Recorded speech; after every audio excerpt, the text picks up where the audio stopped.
mari kita amati bersama-sama. Ya, ini adalah daerah perkebunan tebu. Tebu adalah salah satu tanaman penghasil gula yang sangat terkenal di dunia. Tanam yang lumayan lama, yaitu sekitar 6-7 bulan. Yang menghasilkan gula biasanya adalah bagian dari batangnya, yang tepatnya daerah dalam dari batangnya. Seperti yang kita ketahui, tanaman penghasil gula di Indonesia yang paling terkenal adalah tebu. Seperti yang kita pegang kali ini. Dalam pohon tebu ini, yang akan diolah untuk menjadi gula adalah batangnya. Nah, dari batang ini akan digiling untuk diambil sari airnya. Dari sari air itu akan diolah kembali menjadi gula pasir yang sehari-hari kita konsumsi.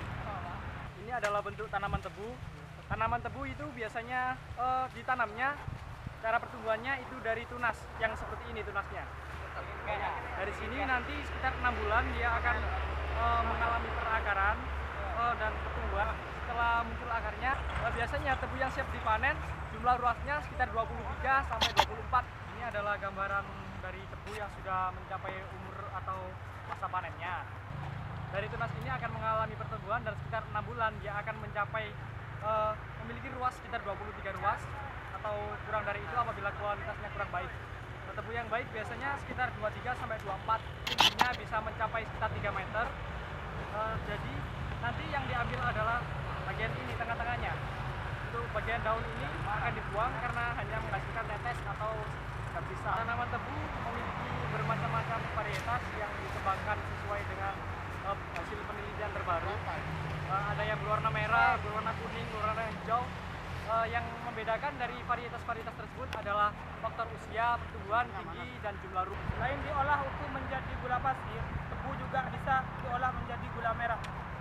Dan dari hasil tebu yang tidak bisa terpakai untuk dijadikan gula, cairan-cairan tersebut bisa kita olah untuk menjadi penyedap rasa atau tekstil.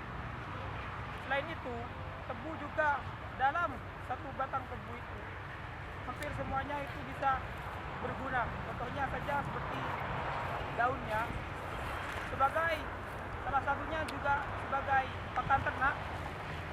Masyarakat dulu juga biasanya memanfaatkan daun tebu ini sebagai atap.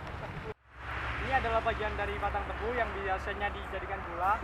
Yang mengandung gula adalah ini dia, perasan airnya. Apabila diperas, gula inilah yang kemudian diolah oleh pabrik dan dijadikan gula pasir untuk dikristalkan. Biasanya selain mengandung gula, air ini masih mengandung nira ini masih mengandung air. Yang air itu kemudian biasanya dipisahkan dari pabrik yang kemudian menjadi yang namanya tetes, yang atau zat sisa. Zat sisa tersebut yang sudah dijelaskan di awal tadi bisa dimanfaatkan menjadi penyedap rasa. Seperti inilah bagian dalam dari tebu apabila dipisahkan sisi-sisinya. Di sini kita bisa lihat ruasannya. Apabila tebu dibelah, seperti ini ya bagian dalamnya. Bagian dalam ini mengandung air yang cukup banyak, yang kemudian diperas oleh pabrik-pabrik besar itu, yang kemudian dipisahkan antara dengan ampas dengan airnya. Airnya inilah yang kemudian diolah dan dikristalkan menjadi gula. Kemudian ampasnya biasanya dijadikan briket atau bahan bakar ulang. Sedangkan sisa-sisa lainnya juga bisa dimanfaatkan. Bisa disimpulkan bahwa tebu ini bagian-bagiannya tidak ada yang hilang dalam proses pengolahannya.